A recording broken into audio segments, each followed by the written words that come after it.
नमस्कार, आप देख रहे हैं 4 टीवी और आपके साथ मैं हूं प्रियंका सिंह। हमारे इस खास बुलेटिन मध्य प्रदेश छत्तीसगढ़ में आप सभी का एक बार फिर से बेहद स्वागत है। बुलेटिन का आगाज करेंगे अहम खबरों के साथ। सबसे पहला रुख संभाग की ओर, जहां पर 3 दिवसीय दौरे पर पहुंचे उप मुख्यमंत्री विजय शर्मा ने आज बस्तर जिला कार्यालय में विभिन्न विभागों की समीक्षा बैठक की।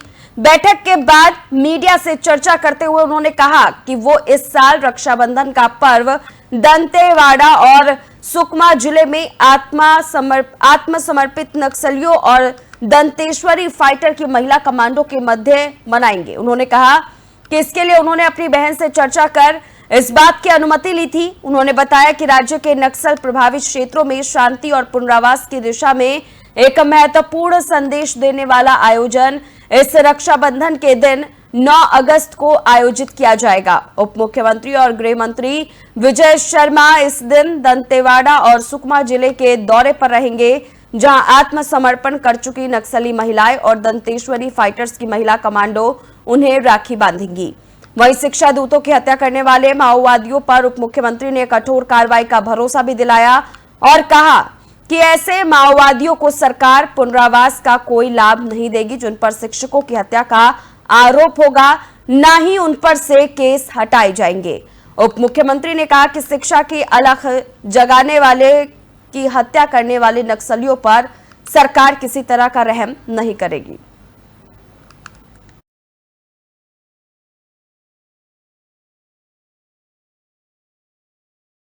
अब रुक करेंगे अगली अहम खबर की ओर। जशपुर जिले को मुख्यमंत्री विष्णुदेव साय ने एक ऐतिहासिक सौगात दी है। प्रदेश का 5वां सबसे बड़ा 4000 मेगावाट का विद्युत उपकेंद्र अब कुनकुरी के हरारडांड में बनेगा, जिसकी प्रशासकीय स्वीकृति मिल चुकी है। साथ ही जिले के 11 अलग अलग इलाकों में नए बिजली सब स्टेशनों को भी स्वीकृति मिली है। मुख्यमंत्री विष्णुदेव साय की इस बड़ी सौगात से जशपुर के लोगों में जबरदस्त उत्साह है।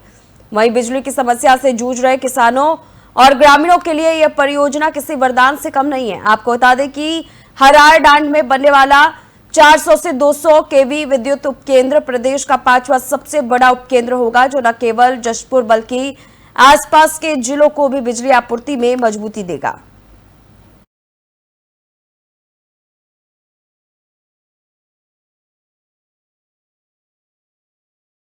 मैं समस्त क्षेत्रवासियों की ओर से छत्तीसगढ़ के यशस्वी मुख्यमंत्री सम्माननीय विष्णुदेव साय जी का आभारी हूं कि जिन्होंने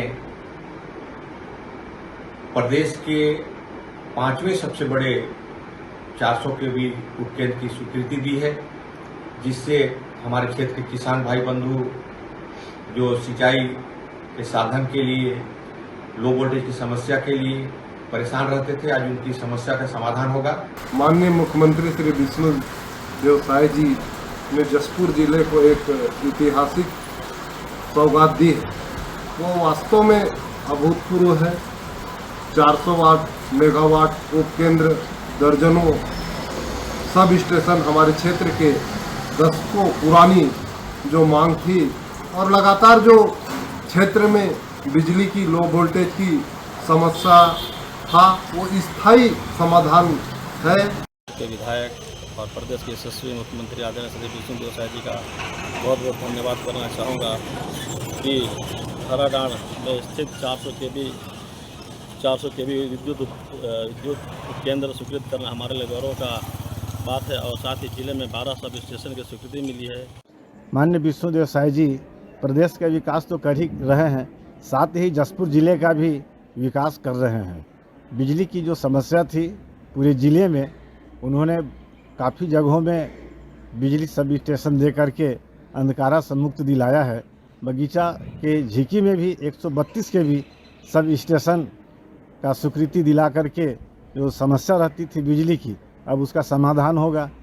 कुनकुरी वृत्त के अंतर्गत जशपुर जिले में EHV सब स्टेशन, जिसको हम अति उच्च दाब उपकेंद्र कहते हैं, 400 केवी सब स्टेशन कुनकुरी में 132 केवी सब स्टेशन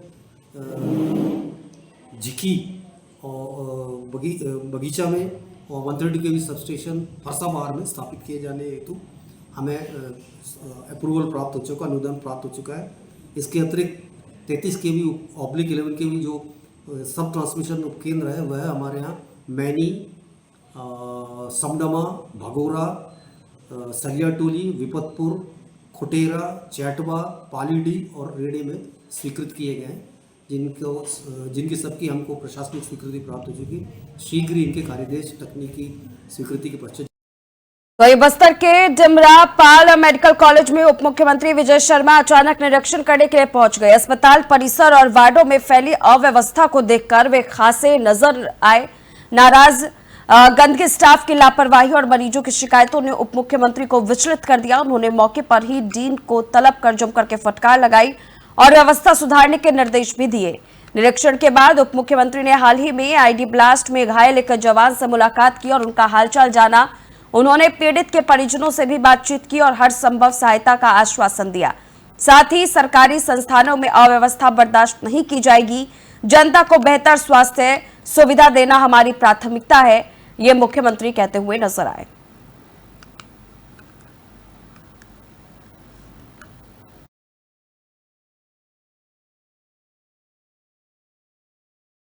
अब रुक करेंगे बेमेतरा जिले की ओर, जहां पर ग्राम पंचायत नेवनारा स्थित चंडी मंदिर प्रांगण इस बार रक्षाबंधन के मौके पर एक ऐतिहासिक आयोजन का साक्षी बना, जहां क्षेत्र के हजारों बहनों ने किसान नेता योगेश तिवारी को राखी बांधकर उन्हें अपना संरक्षण माना और लंबे समय से लेकर के लंबे जीवन की कामना की। किसान नेता योगेश तिवारी ने भी इस मौके पर बहनों को विशेष सम्मान दिया, अपने हाथों से भोजन परोसा और रक्षाबंधन की भेंट स्वरूप उन्हें साड़ियां प्रदान की।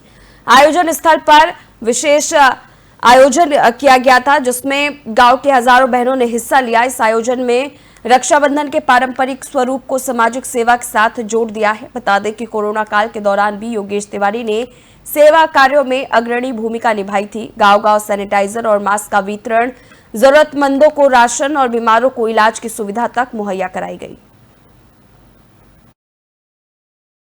मैं सौभाग्यशाली हूं कि बेमेतरा की इस पावन धरा माटी नेवनारा में जन्म लिया हूं और पिछले 13 साल से जब मैं सक्रिय राजनीति कर रहा हूं, तब से एक स्नेह प्रेम के बंधन में बहनों ने मुझे बांधा है। हर साल रक्षाबंधन के 2-3 दिन पहले एक रक्षाबंधन का इस चंडी मंदिर के हमारी माता के प्रांगण में हम लोग रक्षाबंधन का पर्व मनाते हैं और मेरे छोटे से स्नेह भरे आमंत्रण में सब बहनें बुलावा पे दौड़े चले आती हैं। आप देख सकते हो हजारों के तादाद पे हर साल 8 से 10 हज़ार बहनें मुझे राखी बांधती है। एक परिवार का एक वातावरण में हम लोग आज रक्षाबंधन का त्यौहार मनाते हैं और मैं हमेशा चंडी माता से, सभी देवी देवताओं से मैं प्रार्थना करता हूं कि मेरी बहनें हमेशा खुश रहें, स्वस्थ रहें, इनका हर मनोकामना पूरा हो और एक सेवक के रूप में जीवन भर सेवा करूं। और मैं एक समाज सेवा के रूप में, आप लोगों को मालूम है, मैं सेवा कर रहा हूं। बहुत सारी मेरी बुजुर्ग बहनें हैं जिनके माँ बाप नहीं हैं, जिनका कोई देखरेख करने वाला नहीं। मैं वृद्धाश्रम भी संचालित करता हूँ 250 बेड का, जहाँ मैं बुजुर्गों की सेवा करता हूँ। मैं एक समाज सेवा के रूप में, जब तक मेरे शरीर में सांस रहेगा, मैं बहनों का और इस क्षेत्र की सेवा नहीं, जीवन भर नहीं छोड़ूंगा। ये मैं इस मंदिर प्रांगण में मैं आज शपथ भी लेता हूँ और माता रानी का कसम भी खाता हूँ, इनका जो स्नेह प्रेम है सदा बना रहे और हमेशा। छत्तीसगढ़ सरकार द्वारा हाफ बिजली बिल योजना में किए गए बदलाव के खिलाफ आज बालोद जिला कांग्रेस कमेटी ने जबरदस्त प्रदर्शन किया है। भारी बारिश के बीच कांग्रेस कार्यकर्ताओं ने धरना देकर मुख्यमंत्री का पुतला दहन किया। इस दौरान पुलिस और कार्यकर्ताओं के बीच झड़प जैसी स्थिति बन गई, लेकिन कांग्रेस कार्यकर्ता पुतला जलाने में सफल रहे। जहां संजारी बालोद विधायक संगीता सिन्हा ने नए बिजली बिल को आम जनता के लिए काले कानून की तरह बताया। उन्होंने कहा कि जैसे केंद्र सरकार ने कृषि कानून वापस लिए थे, वैसे ही इस बिजली दर को भी राज्य सरकार को वापस लेना चाहिए। तो वही जिला कांग्रेस अध्यक्ष चंद्रेश हिरवानी ने सरकार के इस फैसले को जनता की जेब पर सीधा डाका बताया। उन्होंने कहा कि कांग्रेस सरकार ने पहले जनता को राहत दी थी, लेकिन वर्तमान सरकार ने उसे छीन लिया है। वहीं नगर पालिका के पूर्व अध्यक्ष विकास चोपड़ा ने कहा कि सरकार से जनता को राहत की उम्मीद थी, लेकिन उल्टा उन्हें अब 400 यूनिट की जगह सिर्फ 100 यूनिट पर ही छूट दी गई है। उन्होंने मांग की है कि छत्तीसगढ़ की जनता को बिजली ज्यादा, बिल आधा मिलना चाहिए। आज का प्रदर्शन था जो राज्य सरकार ने अभी 3 दिन पहले जो फरमान जारी किया है कि बिजली बिल हाफ योजना के अंतर्गत 400 यूनिट का जो सीमा था उससे कम करके 100 यूनिट किया गया है। ये छत्तीसगढ़ के आम जनता के साथ धोखा है, उसके साथ अन्याय है, क्योंकि पिछले शासन काल में यदि हम देखें तो एक व्यक्ति, एक परिवार को लगभग 40 से 50 हजार रुपए का फायदा हुआ था। लेकिन यदि बिजली बिल हाफ योजना को बंद कर दिया जाएगा तो प्रत्येक परिवार को लगभग 50 से 60 हजार रुपया का नुकसान होना है और सीधे सीधे ये आम जनता के जेब में डाका है, जिसके विरोध में आज हमने धरना प्रदर्शन और पुतला दहन का कार्यक्रम किया। आज पूरे छत्तीसगढ़ के प्रदेश की जनता ये सरकार से चाहती थी कि जिस प्रकार से बिजली कटौती हो रही है उससे उनको राहत मिले, लेकिन ये सरकार उससे उलट जाके जो 400 यूनिट बिजली हाफ था उसको भी आधा करके आधा से भी कम करके जो 100 यूनिट कर दिया, उसके खिलाफ जिला कांग्रेस कमेटी अध्यक्ष भाई चंद्रेश सिटवानी के नेतृत्व में आज यहाँ पर आंदोलन हुआ। और कांग्रेस पार्टी का साफ कहना है कि बिजली ज्यादा चाहिए, बिल आधा चाहिए, और बिल ज्यादा बिजली आधा कांग्रेस पार्टी कतई बर्दाश्त नहीं करेगी। विष्णुदेव साय की सरकार जो 400 यूनिट को घटा के 100 यूनिट किए हैं उसको हम उसके विरोध में पीसीसी के निर्देशानुसार आज हम लोग पूरे कांग्रेस पार्टी के वरिष्ठ जन मिल के धरना प्रदर्शन किए हैं। आम जनता के साथ हम साथ में हैं। जिस तरह की काले कानून को वापस लिए थे केंद्र सरकार ने, हम ये चाहते विष्णुदेव साय की सरकार इस जो 400 यूनिट को माइनस करके 100 यूनिट किए उसे वापस इसलिए ले क्योंकि अभी मुझे ये पता चला है बिजली विभाग से कि जो 100 यूनिट से अगर 1% या 10% भी ज्यादा जलाते तो उनको ये लाभ प्राप्त नहीं होगा, उनको पूरा बिजली बिल देना पड़ेगा। ये बहुत ही अन्याय है आम जनता के साथ। हम इसका विरोध करते हैं और हम मांग करते हैं कि विष्णुदेव साय सरकार फिर से। तो ये बस्तर जिले के प्रभारी मंत्री और उप मुख्यमंत्री विजय शर्मा ने आज जगदलपुर में विभागीय योजनाओं की गहन समीक्षा की है। इस दौरान उन्होंने साफ किया है कि शराब तस्करी पर सख्ती बरती जाएगी और 2 से अधिक बार पकड़े जाने पर आरोपी की संपत्ति जब्त की जाएगी। साथ ही उन्होंने कई योजनाओं पर तेजी से अमल करने के निर्देश भी दिए हैं।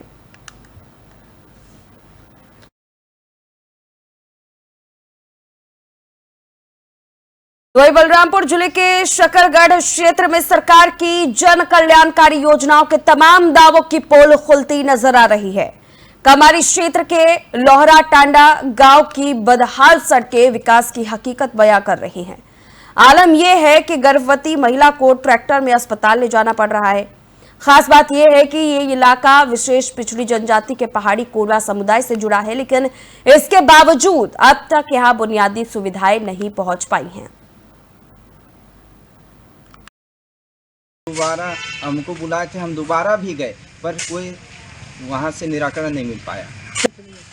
अगर सही सलामत अगर हम लोग यहाँ से ट्रैक्टर में अगर न लेकर के आए, एम्बुलेंस की तो रास्ता है नहीं, एम्बुलेंस तो जा नहीं सकती, बस ट्रैक्टर में अगर न लेकर के आते तो स्थिति बहुत खराब था। इतना रोड स्थिति गंभीर है ना कि मतलब जितना कलेक्टर को भी दे चुके हैं, विधायक को भी दे चुके हैं, सबको आवेदन दे चुके हैं, लेकिन हमारे गाँव का आने जाने की इतना व्यवस्था खराब है कि मत पूछिए। 100% में 90% पहाड़ी कोरवा के हैं, केवल 10% हैं हम लोग जाते हैं। दोबारा हमको वहीं बालोद जिले में हर घर तिरंगा अभियान के साथ हर घर स्वच्छता अभियान भी चलाया जा रहा है, जिसके तहत गांव-गांव अब नेता, जनप्रतिनिधि और अधिकारी कर्मचारी सफाई करते नजर आ रहे हैं। इसी के साथ ही महत्वपूर्ण रूप से जल संरक्षण जैसे विषयों पर भी लोगों को जागरूक किया जा रहा है। बात करें तो बालोद जिले के राष्ट्रीय राजमार्ग क्रमांक 30 के आसपास लगे हुए गांव पुरूर, चित्तौड़ सहित अन्य गांव में आज सुबह से यह अभियान चलाया जा रहा है।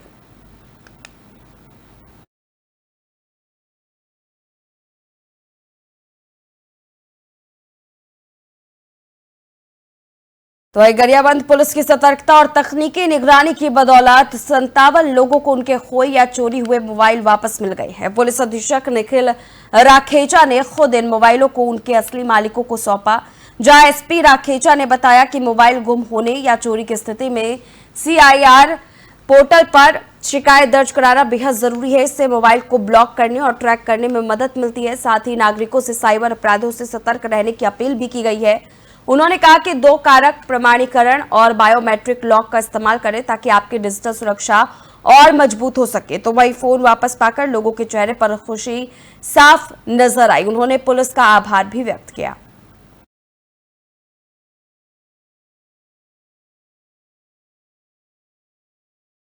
और वही गरियाबंद जिले के फिंगेश्वर थाना क्षेत्र स्थित घाटा रानी वाटरफॉल में रविवार को उस वक्त हड़कंप मच गया जब कुछ युवक पर्यटकों के साथ मारपीट और अभद्रता पर उतर आए।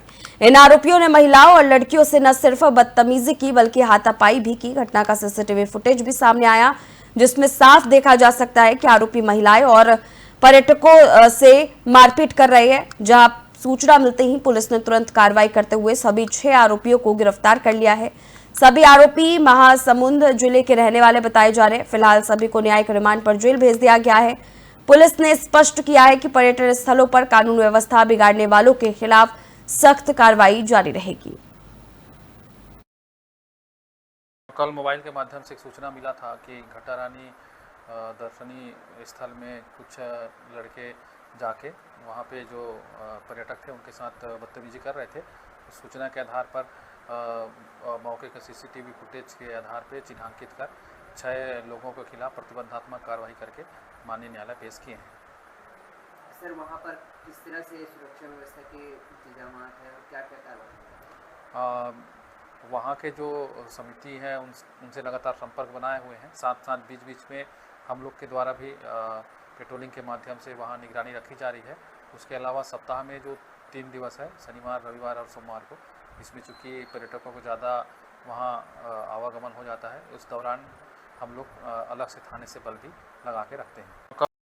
तो वही एमसीबी जिले के मनेन्द्रगढ़ वन मंडल में पदस्थ डीएफओ मनीष कश्यप के तानाशाही रवैये और जनप्रतिनिधियों से अभद्र व्यवहार के खिलाफ गुस्सा अब सड़कों पर फूट पड़ा है।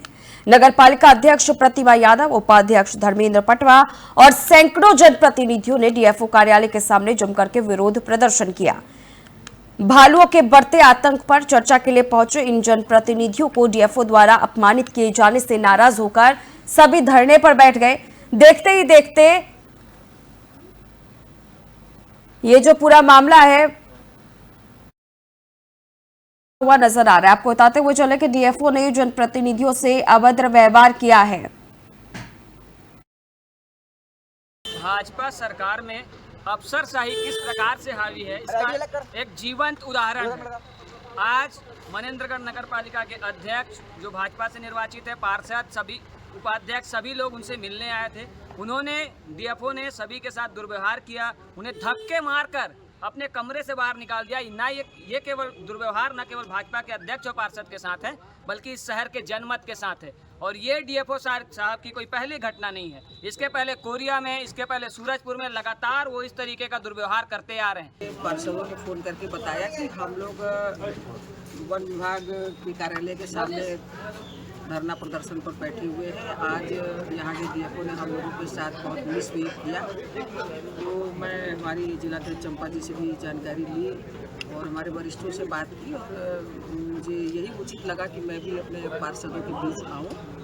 और यहाँ आने पर और भी जानकारी मिली, विपक्ष के लोग भी आ गए, आप सारे पत्रकार भी यहाँ पर आए। देखिए, आज निश्चित तौर पर एक जनप्रतिनिधि के जो सम्मान में गलत हुआ है और इसको डीएफओ स्वीकार किए हैं कि कहीं ना कहीं आवेश में आकर हम जनप्रतिनिधि को अपमान जो सहना पड़ा है, उसके लिए वो खेद व्यक्त किए हैं। और आइंदा के बाद ये भी आश्वासन दिए हैं कि आइंदा ऐसे कहीं किसी जनप्रतिनिधि के साथ मेरे द्वारा नहीं किया जाएगा। जो भी कार्य देके आएंगे, मैं बड़ा उनका व्यवहार कुशल जो भी कार्य रहेगा उसको निश्चित ही ध्यान देंगे। फोन करता मैं तुरंत स्टाफ भेजता हूँ। मुद्दा तो भालू का चल रहा नहीं, ऐसा नहीं, स्टाफ मेरा तुरंत पहुँच जाते, तुरंत फोन कर। जब आपकी जानकारी में भालू का वितरण कहाँ है? भालू अभी इधर है सीधे बाबा दरबार, शहर में नहीं है। अच्छा, तो आपकी टीम कहाँ लगी हुई है? कितने भालू घूम रहे हैं? भालू तो कई भालू हैं। अच्छा, तो ये फोन वगैरह जो नहीं उठाने की शिकायत जनप्रतिनिधि कर रहे हैं? हाँ, भालू कार्रवाई से कोई शिकायत ही नहीं। भाजपा सरकार में अफसरशाही किस प्रकार से हावी है, इसका एक जीवंत उदाहरण है। आज मनेन्द्रगढ़ नगर पालिका के अध्यक्ष जो भाजपा से निर्वाचित है, पार्षद, सभी उपाध्यक्ष, सभी लोग उनसे मिलने आए थे। उन्होंने डीएफओ ने सभी के साथ दुर्व्यवहार किया, उन्हें धक्के मारकर अपने कमरे से बाहर निकाल दिया। ना ये केवल दुर्व्यवहार न केवल भाजपा के अध्यक्ष और पार्षद के साथ है, बल्कि इस शहर के जनमत के साथ है। और ये डीएफओ साहब की कोई पहली घटना नहीं है। इसके पहले कोरिया में, इसके पहले सूरजपुर में लगातार वो इस तरीके का दुर्व्यवहार करते आ रहे हैं। पार्षदों ने फ़ोन करके बताया कि हम लोग वन विभाग के कार्यालय के सामने धरना प्रदर्शन पर बैठे हुए हैं। आज यहाँ के डीएफओ ने हम लोगों के साथ बहुत मिसबिहेव किया। तो मैं हमारी जिलाध्यक्ष चंपा जी से भी जानकारी ली और हमारे वरिष्ठों से बात की और मुझे यही उचित लगा कि मैं भी अपने पार्षदों के बीच आऊँ और यहाँ आने पर और भी जानकारी मिली, विपक्ष के लोग भी आ गए, आप सारे पत्रकार भी यहाँ पर आए। देखिए, आज निश्चित तौर पर एक जनप्रतिनिधि के जो सम्मान में गलत हुआ है और इसको डीओ को स्वीकार किए हैं कि कहीं ना कहीं आवेश में आकर हम जनप्रतिनिधि को अपमान जो सहना पड़ा है, उसके लिए वो खेद व्यक्त किए हैं और आइंदा के बाद ये भी आश्वासन दिए हैं कि आइंदा ऐसे कहीं किसी जनप्रतिनिधि के साथ मेरे द्वारा नहीं किया जाएगा। जो भी कार्य देके आएंगे मैं बड़ा उनका व्यवहार कुशल जो भी कार्य रहेगा उसको निश्चित ही ध्यान देंगे। फोन करता मैं तुरंत स्टाफ भेजता हूँ। मुद्दा तो भालू का चल रहा। नहीं ऐसा नहीं, स्टाफ मेरा तुरंत फोन किया था, तुरंत फोन कर। जब आपकी जानकारी में भालू का वितरण कहाँ है? भालू अभी इधर है सीधे बाबा तरफ, शहर में नहीं है। तो वही जिला पंचायत सदस्य मोहन कुमारी साहू ने रक्षाबंधन के पूर्व संध्या पर अपने कार्यालय में रक्षाबंधन का आयोजन किया। इस मौके पर क्षेत्र के अनेक भाई उपस्थित हुए, जिनके साथ उन्होंने राखी का ये पावन पर्व मनाया। जहां आपको बताते हुए चले कि मोहन कुमारी साहू ने सभी भाई और बहनों के बीच में ये तमाम जो तस्वीरें आप देख रहे हैं, इससे आप अंदाजा लगा सकते हैं कि किस तरह की तस्वीरें जो है वो सामने निकल कर के आ रही है। और ये साफ जाहिर है कि रक्षाबंधन का जो ये त्योहार है वो इस बार बेहद ही खुशियों के साथ छत्तीसगढ़ में मनाया जा रहा है। आज रक्षाबंधन के पर्व पर आज रक्षाबंधन कार्यालय बिर्रा में मनाया गया, जिसमें क्षेत्र के हमारे सभी भाइयों के कलाई में मैंने राखी बांधी और राखी बांधकर आशीर्वाद प्रदान मुझे किया है मेरे भाइयों ने। इस अवसर पर मैं बहुत बहुत बधाई देती हूँ, शुभकामनाएं देती हूँ। आप सभी को धन्यवाद और रक्षाबंधन के पर्व पर बहुत बहुत बधाई। आज रक्षाबंधन के पर्व पर आज रक्षाबंधन। तो वही पामगढ़ ब्लॉक के पनगांव निवासी रमेश रत्नाकर के साथ हुई घटना, जो अपने घर से सेमरा गांव जा रहे थे। रास्ते में सेमरा के कारीमाटी के पास स्थित नहर पुल के सामने एक अज्ञात वाहन ने उन्हें जोरदार टक्कर मार दी। टक्कर इतनी जोरदार थी कि रमेश सीधे नहर में जा गिरे। नहर में पानी का बहाव तेज होने के कारण रमेश की मौके पर ही मौत हो गई। हादसे के तुरंत बाद स्थानीय लोगों ने उन्हें नवागढ़ अस्पताल में भर्ती कराया, जहां डॉक्टरों ने मृत घोषित कर दिया। घटना की जानकारी नवागढ़ थाना को दी गई। पुलिस ने शव को पोस्टमार्टम के लिए राजाभाटा भेजा और मामले की जांच शुरू कर दी गई है। फिलहाल अज्ञात वाहन की तलाश की जा रही है।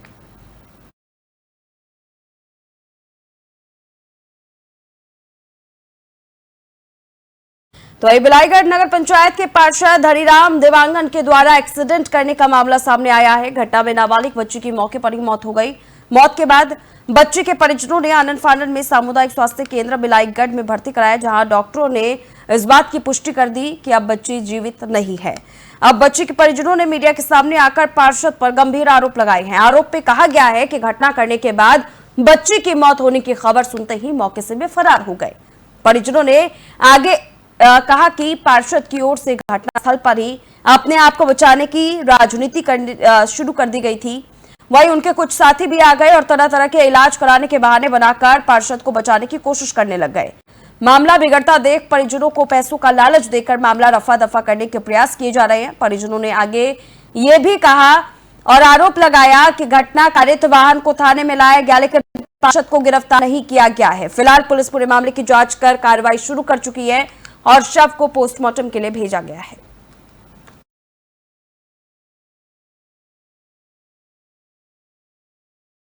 तो फिलहाल इस खास बुलेटिन में इतना ही। रुकेंगे एक छोटे से ब्रेक के लिए। ब्रेक के उस पार खबरों का सिलसिला जारी है।